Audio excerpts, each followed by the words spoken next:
चले जाइए बेहरा कुदर, वो एक राजपूत समाज का गांव है, वहां मुझे अच्छा वोट मिला। आप चले जाइए चौबेडी, वो ब्राह्मण का गांव है, मुझे वहां से अच्छा वोट मिला। तो मैं किन किन समुदाय को गिनाऊं बताइए।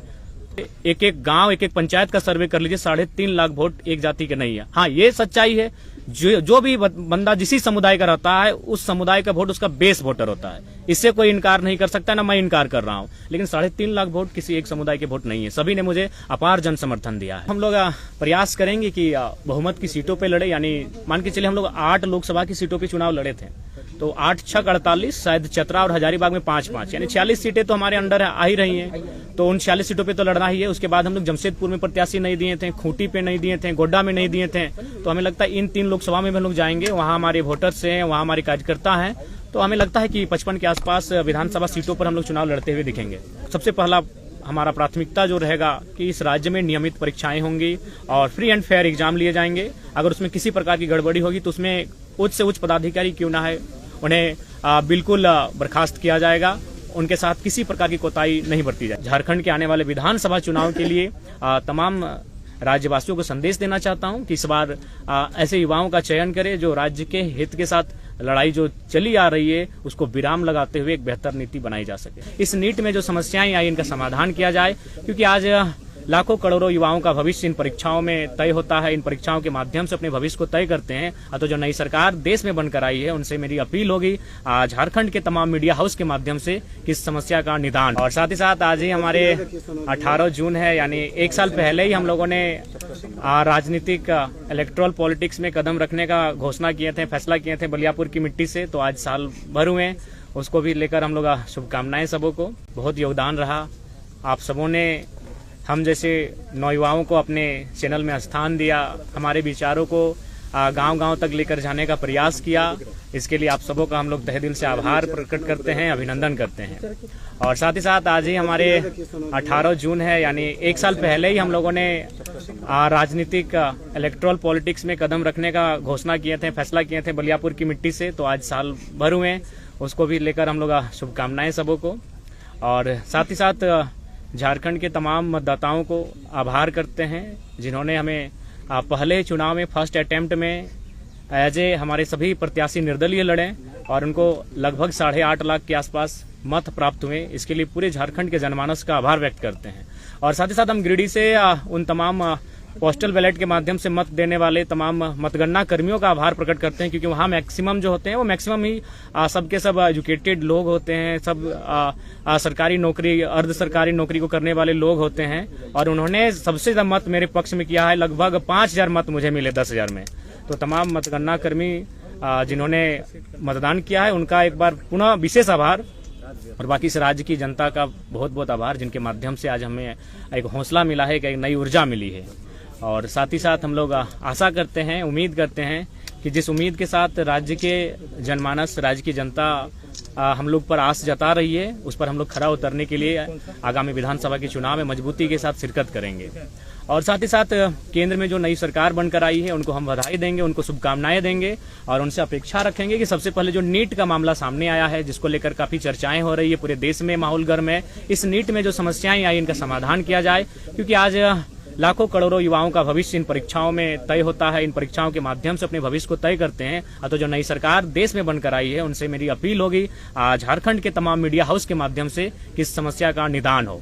और साथ ही साथ जो भी हमारे प्रत्याशी जीत कर आए हैं, मैं उनसे इस बात की अपील करूंगा कि वो पूर्वाग्रह की राजनीति ना करेंगे, वो किसी बूथ को गिनकर किसी के सहयोग करने की राजनीति ना करेंगे। मैं उनसे ऐसी अपेक्षाएं रखता हूँ। और इन्हीं शुभकामनाओं के साथ मैं झारखंड के आने वाले विधानसभा चुनाव के लिए तमाम राज्यवासियों को संदेश देना चाहता हूं कि इस बार ऐसे युवाओं का चयन करें जो राज्य के हित के साथ लड़ाई जो चली आ रही है उसको विराम लगाते हुए एक बेहतर नीति बनाई जा सके। आपकी सवाल। तो आप लोग विधानसभा में क्या रणनीति है आप लोग चुनाव लड़ने का? देखिए, विधानसभा के चुनाव हम लोग प्रयास करेंगे कि बहुमत की सीटों पे लड़े, यानी मान के चलिए हम लोग 8 लोकसभा की सीटों पे चुनाव लड़े थे, तो 8 6 48, शायद चतरा और हजारीबाग में 5-5, यानी 46 सीटें तो हमारे अंडर आ ही रही हैं। तो उन 46 सीटों पे तो लड़ना ही है। उसके बाद हम लोग जमशेदपुर में प्रत्याशी नहीं दिए थे, खूंटी पे नहीं दिए थे, गोड्डा में नहीं दिए थे। तो हमें लगता है इन 3 लोकसभा में हम लोग जाएंगे, वहां हमारे वोटर्स हैं, वहां हमारे कार्यकर्ता हैं। तो हमें लगता है कि 55 के आसपास विधानसभा सीटों पर हम लोग चुनाव लड़ते हुए दिखेंगे।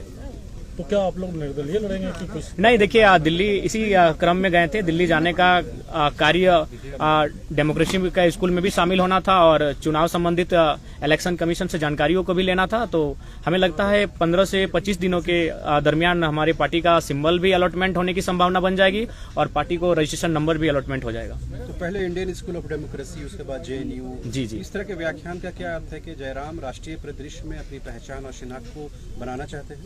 देखिए मेरा उद्देश्य ये रहा कि जिन मंचों में मुझे अवसर मिला, मैंने वहां झारखंड की, मैंने तो आशा किया था कि संसद में झारखंड के विषयों को रखा जाएगा, लेकिन अगर संसद में जाने से हम लोग चूक गए तो कम से कम उन संस्थानों तक हमारे विषय जाने चाहिए जहां देश और राज्य के तमाम मुद्दों पर विचार और विमर्श किया जाता है। तो उसी उद्देश्य के साथ मैंने उन आमंत्रण को स्वीकार किया, चाहे इंडियन स्कूल ऑफ डेमोक्रेसी का मामला हो या फिर जेएनयू का मामला हो।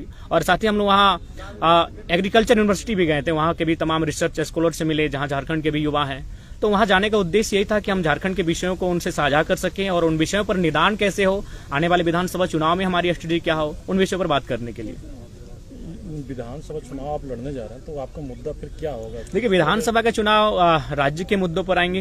राज्य का सबसे ज्वलंत मुद्दा अभी छात्रों की निराशा है और छात्रों की जो हताशा है वो हमारा एक महत्वपूर्ण मुद्दा रहेगा। हम लोग सरकार में आते हैं तो सबसे पहला हमारा प्राथमिकता जो रहेगा कि इस राज्य में नियमित परीक्षाएं होंगी और फ्री एंड फेयर एग्जाम लिए जाएंगे। अगर उसमें किसी प्रकार की गड़बड़ी होगी तो उसमें उच्च से उच्च पदाधिकारी क्यों ना है उन्हें बिल्कुल बर्खास्त किया जाएगा, उनके साथ किसी प्रकार की कोताही नहीं बरती जाएगी। जनाब आप पहली बार लड़े चुनाव, 8 लाख से ज्यादा वोट आपके उम्मीदवारों को मिला है। आजसू पार्टी जो है वो अब एक तरह से अगले विधानसभा चुनाव तक का जो है रोड मैप उन्होंने जारी किया और उन्हीं इलाकों को वो फोकस कर रहे हैं जिन इलाकों में आपकी अच्छी खासी पैठ रही, वोट आपको मिला है। तो आप कैसे देखते हैं, आपके लिए क्या आजसू आज की तारीख में चुनौती है या है तो फिर कैसे निपटेंगे उससे? देखिए मेरे लिए कोई एक विशेष दल हमारी चुनौती नहीं है, क्योंकि मैंने वहां से वोट लाए जहां से आजसू के अलावा बाकी पार्टियां थे। जैसे मैंने बेरमो से 53,000 वोट गेन किया, वो कांग्रेस की सीट है, पारंपरिक सीट है कांग्रेस की। मैंने टुंडी से भी 60,000 वोट लाए, वो झारखंड मुक्ति मोर्चा की सीट है। मैंने डुमरी से 90,000 वोट लेकर आया हूँ, 90,000 मैंने, वो झारखंड मुक्ति मोर्चा की पारंपरिक सीट है। तो ऐसा नहीं है, किसी एक दल से हमारी लड़ाई नहीं है, हमारी लड़ाई एक विचारधारा की है। और ये जो फिलहाल जो पॉलिटिक्स कर रहे हैं उससे जनता कहीं ना कहीं कट रही है। हाँ, नो डाउट हमें समय लगेगा, लेकिन आने वाले दिनों में झारखंड की पॉलिटिक्स में हम लोग बेहतर स्थिति में होंगे और एक बेहतर क्षेत्रीय पार्टी के रूप में होंगे। अकेले लड़ेंगे आप? जी, फिलहाल हम लोग विधानसभा का चुनाव अकेले लड़ेंगे। जयराम जी, ये देखा गया चुनाव में कि केवल एक जाति विशेष का। दादा, अब हम आपसे करवत प्रार्थना करना चाहेंगे, आप सभी लोग इंटेलेक्चुअल लोग हैं, एकेडमिक लोग हैं, मीडिया हाउस के लोग, अब इस सवाल से हमें बचने दिया जाए, इस सवाल से हमें रहम किया जाए। 3.5 लाख एक जाति के वोट नहीं है। आप एक एक बूथ को सर्वे कर लीजिए, एक एक गांव, एक एक पंचायत का सर्वे कर लीजिए, 3.5 लाख वोट एक जाति के नहीं है। हाँ, ये सच्चाई है, जो भी बंदा जिसी समुदाय का रहता है उस समुदाय का वोट उसका बेस वोटर होता है, इससे कोई इनकार नहीं कर सकता, ना मैं इनकार कर रहा हूँ। लेकिन 3.5 लाख वोट किसी एक समुदाय के वोट नहीं है, सभी ने मुझे अपार जन समर्थन दिया है। लोकसभा चुनाव में आप रिजर्व सीट पे उम्मीदवार नहीं दिए। जयराम जी, आजसू का जो कैडर वोट है महतो बिरादरी का, वही कैडर वोट वहाँ पे आपको मिला, और जो जेएमएम का कैडर वोट है तो चाची के इलाके में जो महतो वोट है वहाँ आपको मिला। देखिए, एक जरीडी प्रखंड आता है, इलाके में ही आपको समर्थन मिला। नहीं, आप भूल कर रहे हैं। जरीडी प्रखंड आता है, जरीडी प्रखंड में एक ही महतो गांव है, वहां से मैंने 17,000 वोट गेन किया है।